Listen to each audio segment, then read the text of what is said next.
আসসালামু আলাইকুম রহমতুল্লাহি ওয়া তাআলা ওয়া বারাকাতুহু। প্রিয় শ্রোতাবৃন্দ, আজকে আপনাদেরকে দারুণ একটি আমল শিখিয়ে দেব।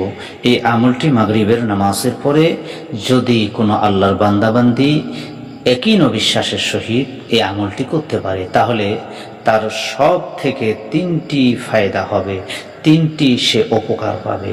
সব থেকে তিনটি সে উপকার পাবে যে ব্যক্তি এই আমলটি মাগরিবের নামাজের পরে, অর্থাৎ সন্ধ্যা 7টার পরে এই আমলটি করবে। তার উপরে আল্লাহ পাক কি দান করবেন এটা এখন শুনুন, আপনাকে আমি শোনাবো ইনশাল্লাহ। মাগরিবের নামাজের পরে যে ব্যক্তি 121 বার এই ছোট্ট আল্লাহ পাকের দুইটি নাম পড়বে, ইয়া কাবিউ ইয়া কাদিরু, ইয়া কাবিউ ইয়া কাদিরু, এই দুইটি নাম একসঙ্গে 121 বার আল্লাহ পাকের যে বান্দা পড়বে, তার প্রথমত আল্লাহ পাকের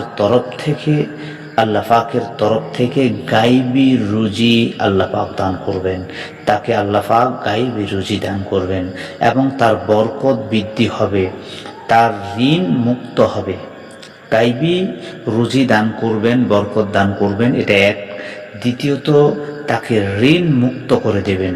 তৃতীয় নাম্বার হলো, তার যত বড়ই শত্রু হোক না কেন, যে তাকে সব সময় ক্ষতিগ্রস্ত করার চেষ্টা করতেছে, ব্যবসা বাণিজ্যের দিক থেকে শুরু করে সব দিক থেকে সে পরাজয় হয়ে যাবে, তা কোনো ক্ষতি করতে পারবে না ইনশাল্লাহ। আপনারা আমলটি করবেন, ইয়া কাবিউ ইয়া কাদিরু, ইয়া কাবিউ ইয়া কাদিরু।